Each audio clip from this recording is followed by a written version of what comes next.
Olá, boa tarde, sejam todos muito bem-vindos a mais um Redação Hit. Vamos juntos conferir o que é notícia nessa tarde de terça-feira.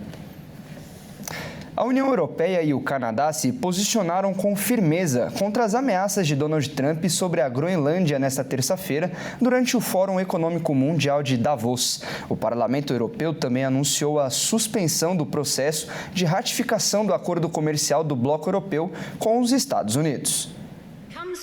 A União Europeia prometeu nesta terça-feira dar uma resposta firme às ameaças do presidente americano Donald Trump sobre a Groenlândia, antes de uma reunião em Davos sobre o futuro deste território autônomo da Dinamarca no Ártico. Desde que retornou à Casa Branca há exatamente um ano, Trump argumenta que precisa desta ilha rica em minerais e terras raras por motivos de segurança nacional e para evitar que Rússia e China imponham sua hegemonia na região ártica.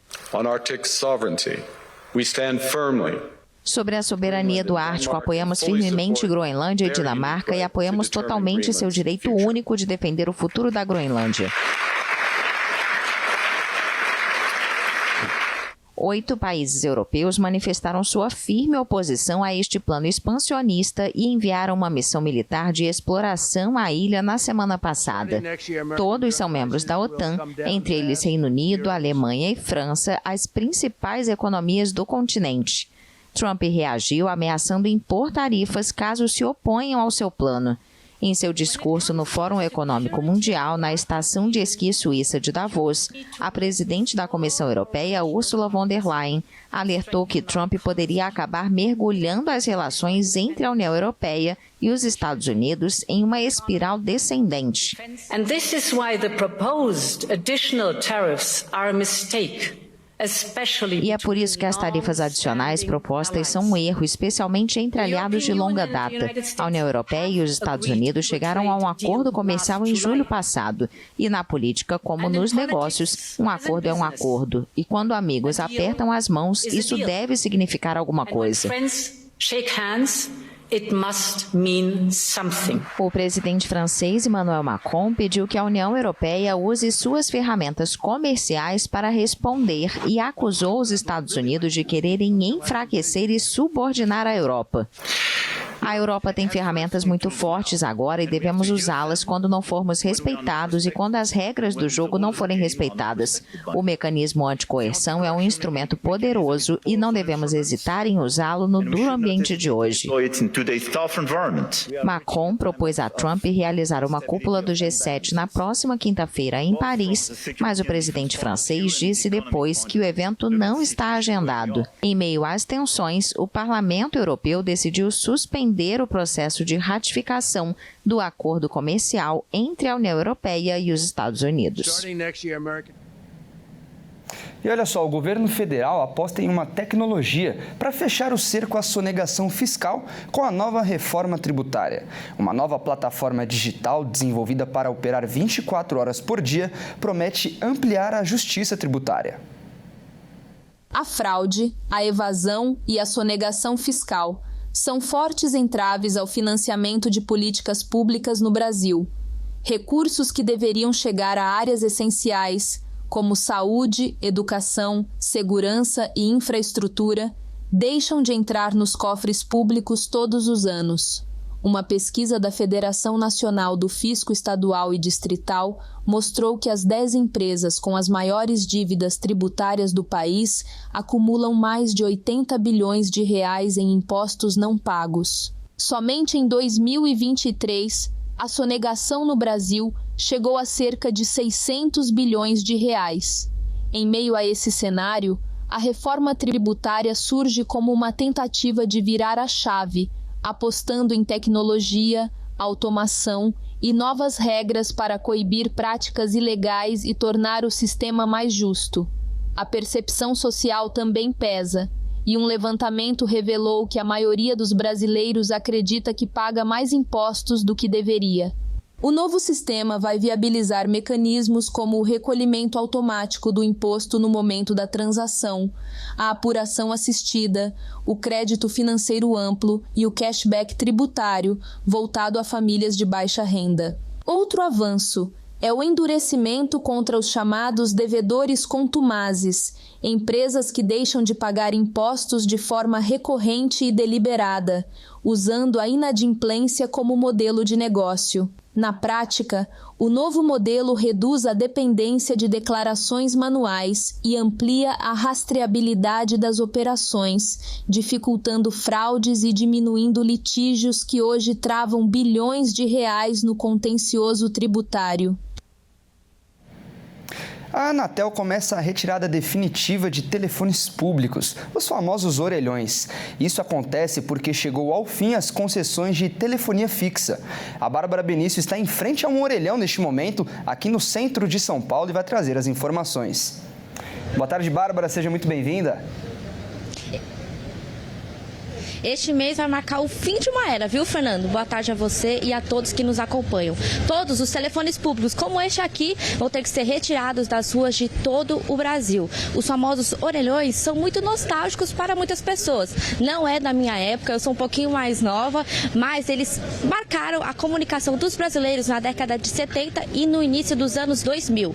A retirada começa agora, porque no ano passado acabaram as concessões do serviço de telefonia fixa das 5 empresas responsáveis pelos aparelhos. Mas em lugares que não há rede de celular disponível, eles só podem ser retirados a partir de 2028 e tem que cumprir a função deles. Apesar deles serem difíceis de achar hoje em dia, são 38 mil aparelhos espalhados pelo Brasil.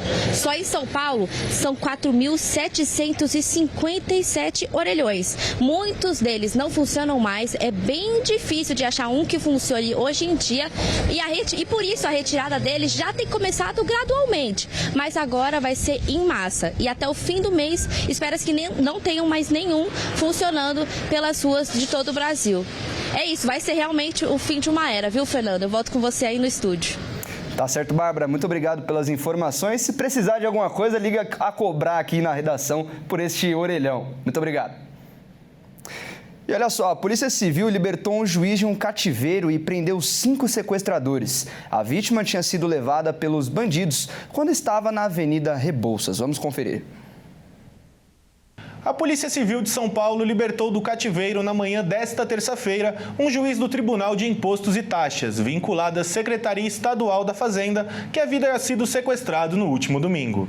A vítima ficou como refém por mais de 30 horas e foi solto pela polícia em Osasco.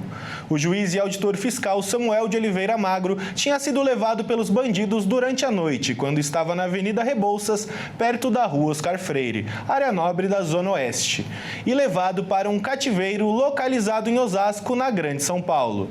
Quem avisou a polícia foi o companheiro da vítima após receber uma ligação do juiz em que ele usou uma palavra-chave que havia sido combinada anteriormente, indicando que estaria sendo sequestrado. O companheiro contou à polícia que o síndico do prédio onde Samuel mora recebeu uma mensagem dele próprio autorizando a entrada no apartamento dele para uma vistoria, uma atitude considerada não muito comum e suspeita-se que tenha sido sob coação. Não houve sinais de invasão no imóvel. Segundo o delegado Fábio Nelson, chefe da divisão antissequestro de São Paulo, os 5 criminosos presos pegaram o juiz Samuel de Oliveira Magro sem nenhum estudo de sua rotina. A ação de resgate foi conduzida por agentes da 2ª Delegacia Antissequestro e Grupo Armado de Repressão a Roubos e Assaltos. Os presos serão levados para a DAS, que fica no prédio do Departamento de Homicídios e de Proteção à Pessoa, no centro de São Paulo. E uma farmácia na zona leste de São Paulo virou alvo frequente da criminalidade. Em apenas 20 dias, o mesmo estabelecimento sofreu 5 arrastões. As imagens mostram a ousadia dos bandidos e o medo de quem trabalha no local. A rotina de quem trabalha em uma farmácia na zona leste de São Paulo virou um verdadeiro pesadelo. Em apenas 20 dias, o mesmo estabelecimento foi alvo de 5 arrastões. A sensação é de medo constante. Vamos ver. Por volta das 8h20 da noite, um homem entrou na farmácia, que fica na rua Marcial Monteiro. Sem levantar suspeitas no primeiro momento, ele retirou sacolas plásticas e começou a colocar diversos produtos dentro, principalmente itens de beleza e cosméticos. Em seguida, fugiu do local levando a mercadoria. 4 dias antes, o mesmo endereço já havia sido alvo de outro crime. Desta vez, 2 bandidos invadiram a farmácia, renderam os funcionários e, com calma, foram enchendo sacolas com produtos. Imagens do fundo da loja mostram um dos criminosos mantendo 2 funcionários sob ameaça. O alvo principal era medicamentos de alto custo, como canetas emagrecedoras. Toda a ação durou menos de 10 minutos, tempo suficiente para espalhar pânico entre quem estava no local. Em nota, a Secretaria de Segurança Pública afirmou que as ações de combate a roubos e furto em farmácias foram intensificadas e que a Polícia Militar reforçou o policiamento na região para tentar evitar novos ataques. E no Mato Grosso do Sul, uma mulher grávida foi atacada por um pitbull. A tutora do animal foi presa e a vítima sofreu ferimentos no abdômen e também nas pernas. Vamos ver. Uma mulher de 25 anos, grávida, ficou ferida após ser atacada por um cão da raça Pitbull enquanto caminhava por uma via pública no Jardim Noroeste, em Campo Grande. O caso foi registrado na tarde de ontem e terminou na prisão da tutora do animal, de 32 anos. De acordo com o boletim de ocorrência, a vítima foi surpreendida pelo cão, que estava solto na rua. Ela teve mordidas nas pernas e, após cair ao chão, foi atacada também na região do abdômen. Populares tentaram socorrê-la, mas o animal estava com comportamento agressivo, o que não permitia que as pessoas se aproximassem. Após moradores arremessarem objetos para afastar o cão, a tutora conseguiu contê-lo e levá-lo até a residência, onde o animal foi trancado no banheiro. No local, a mulher informou à polícia que o pitbull ficava solto no terreno, sem focinheira, cerca ou qualquer outro tipo de contenção, e que o ataque ocorreu após o animal se soltar. Durante a apuração, testemunhas relataram que o cão já teria se envolvido em outros incidentes anteriores, o que gerava medo entre os vizinhos. A vítima foi levada por familiares até a Santa Casa, onde relatou fortes dores abdominais. O estado de saúde dela não foi divulgado. Diante dos fatos, a tutora do animal recebeu voz de prisão e, de forma colaborativa, sem uso de algemas, foi encaminhada à delegacia. O caso foi registrado como omissão de cautela da guarda de animal, maus tratos, além de lesão corporal culposa. E uma mulher de 39 anos foi morta a facadas no Rio Grande do Sul. O homem, que é o seu ex-companheiro, foi preso em flagrante e agora responde pelo crime de feminicídio. O caso aconteceu na zona sul de Porto Alegre na tarde de segunda-feira. Segundo a Brigada Militar, a mulher de 39 anos foi morta a facadas enquanto aguardava um ônibus na Avenida Juca Batista. O homem apontado pela polícia como o autor do crime tem 50 anos e é ex-companheiro da vítima. Segundo um familiar dela, a mulher tinha 3 filhos com 5, 12 e 15 anos e disputava na justiça a guarda de um deles com o ex-companheiro.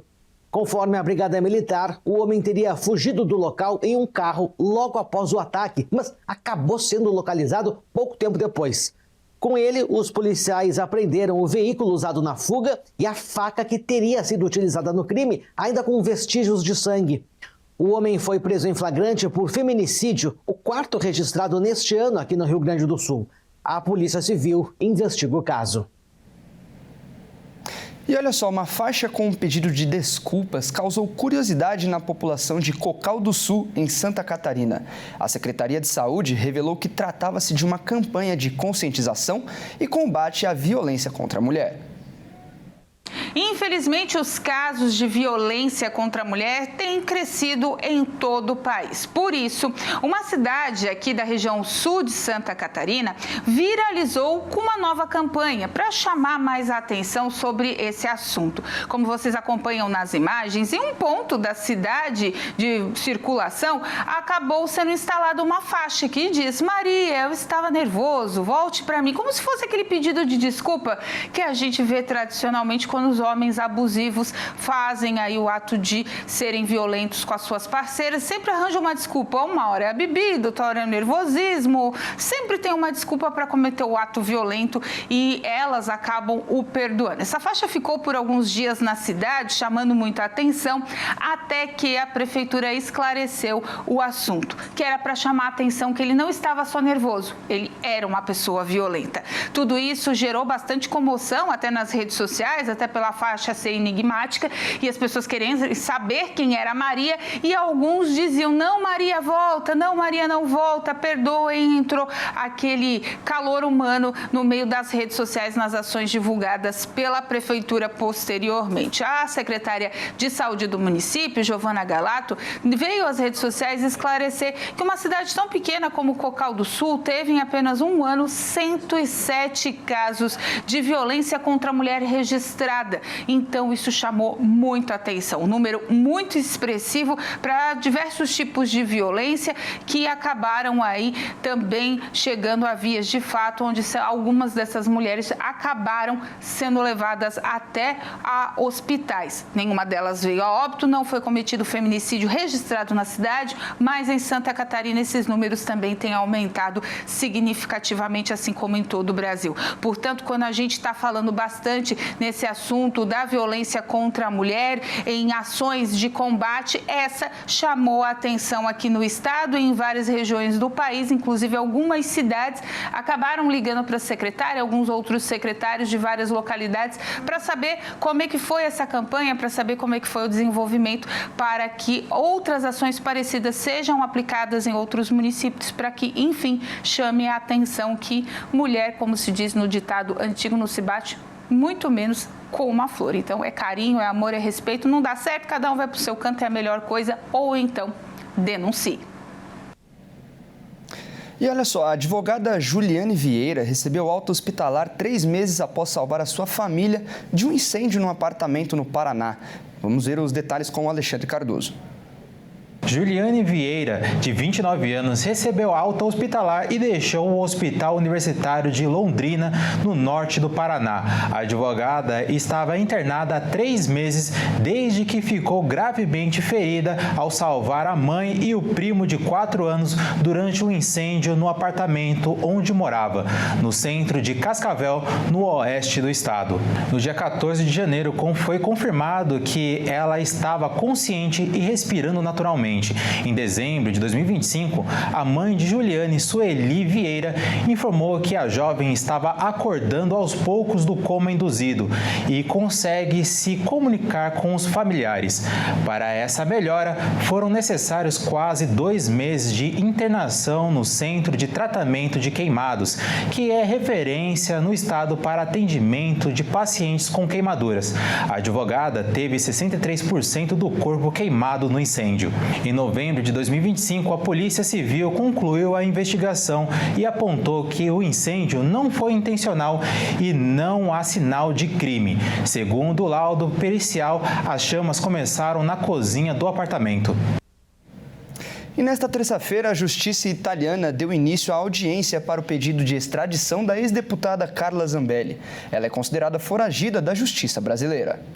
A ex-deputada federal Carla Zambelli compareceu a uma nova audiência da Justiça italiana em que os juízes devem dizer se concordam ou não com o pedido de extradição de Zambelli ao Brasil. Antes da sessão desta terça-feira, a audiência havia sido adiada por 3 vezes. O Supremo Tribunal Federal ordenou em dezembro a cassação do mandato de Zambelli, revogando a decisão contrária da Câmara dos Deputados. Ela entregou uma carta de renúncia à casa 3 dias depois. Zambelli foi condenada pelo STF a 10 anos de prisão por invadir o sistema do Conselho Nacional de Justiça e fugir para a Itália após a decisão. Ela é considerada foragida da Justiça brasileira.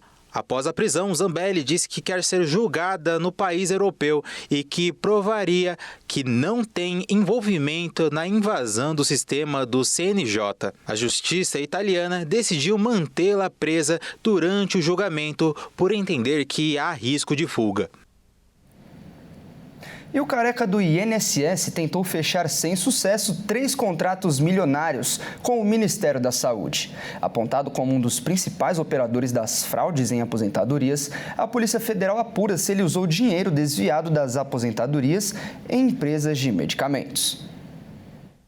O lobista Antônio Carlos Camilo Antunes, o careca do INSS, apontado pela Polícia Federal como um dos principais operadores das fraudes em aposentadorias, foi recebido em reunião no Ministério da Saúde pelo menos uma vez, em janeiro do ano passado. Ele tentava vender a pasta de medicamentos de cannabis, testes rápidos de dengue e produtos de nutrição infantil, mas o governo não comprou nenhum desses produtos das empresas ligadas a ele. A atuação do careca do INSS e de seus funcionários junto ao Ministério da Saúde está registrada em mensagens de WhatsApp e as conversas estão sob análise da Polícia Federal. A Operação Sem Desconto, que investiga as fraudes no INSS, revelou as suspeitas contra o careca em abril de 2025. Na decisão que autorizou a fase mais recente da operação, em dezembro, o ministro do Supremo Tribunal Federal e relator do caso, André Mendonça, afirmou que o Ministério da Saúde era a nova possível área de atuação da organização criminosa. Ele mandou a Agência Nacional de Vigilância Sanitária apurar administrativamente eventuais irregularidades praticadas por servidores públicos.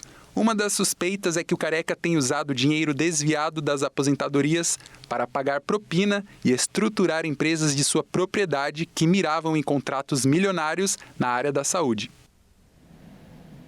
Vamos falar agora sobre o clima. O Rio de Janeiro tem previsão de mais chuva nesta terça-feira em todo o estado. O temporal deixou várias regiões em alerta por conta do acúmulo de água.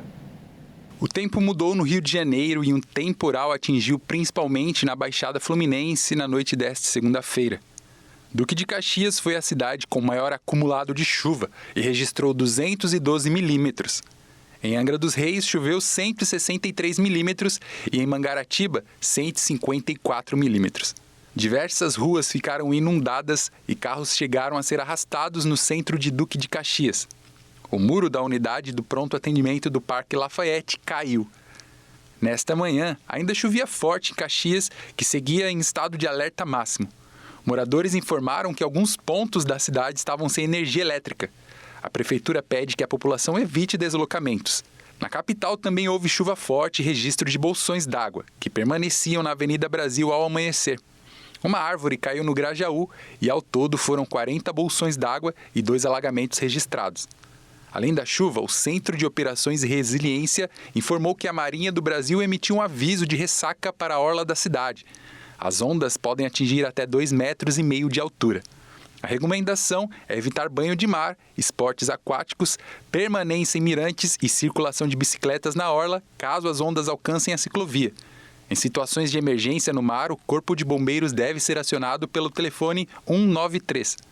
Os meteorologistas alertam que as áreas do norte e noroeste fluminense podem registrar entre 200 e 400 milímetros de chuvas em apenas 5 dias, volume equivalente à média histórica de todo o mês de janeiro. No restante do estado, incluindo a capital, os acumulados também podem ser significativos. Essas regiões já vêm de um período recente de solo encharcado por chuvas anteriores, o que aumenta o risco de deslizamentos, principalmente em encostas e áreas mais vulneráveis. E agora é hora de falar de esportes aqui no Redação Hit. E quem vai trazer as informações é a Maíra Anges, que vai entrar no nosso estúdio. Boa tarde, Maíra, seja muito bem-vinda. Bom, e nós vamos começar o nosso bloco de esportes falando do Campeonato Paulista. Hoje temos um confronto lá na parte de cima da tabela, não é mesmo? Exatamente, Fernando. Boa tarde para você e para todos que nos assistem. O Palmeiras viajou até o interior paulista para enfrentar o Novo Horizontino.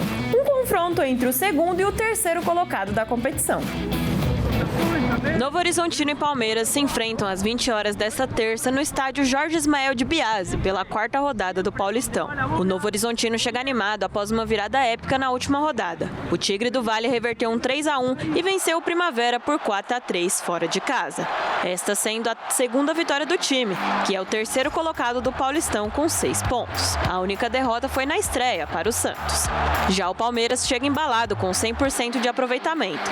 A última vitória sendo ficando justamente em cima do Santos. O Verdão tem a mesma pontuação do líder Bragantino, mas fica em segundo lugar na tabela pelo saldo de gols.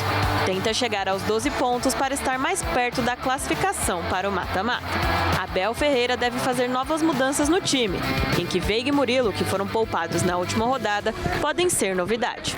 Outra boa notícia é que os exames de Vitor Roque não constataram lesão e Andréas Pereira avançou na recuperação e já iniciou a transição física, tendo chances de retornar antes do previsto.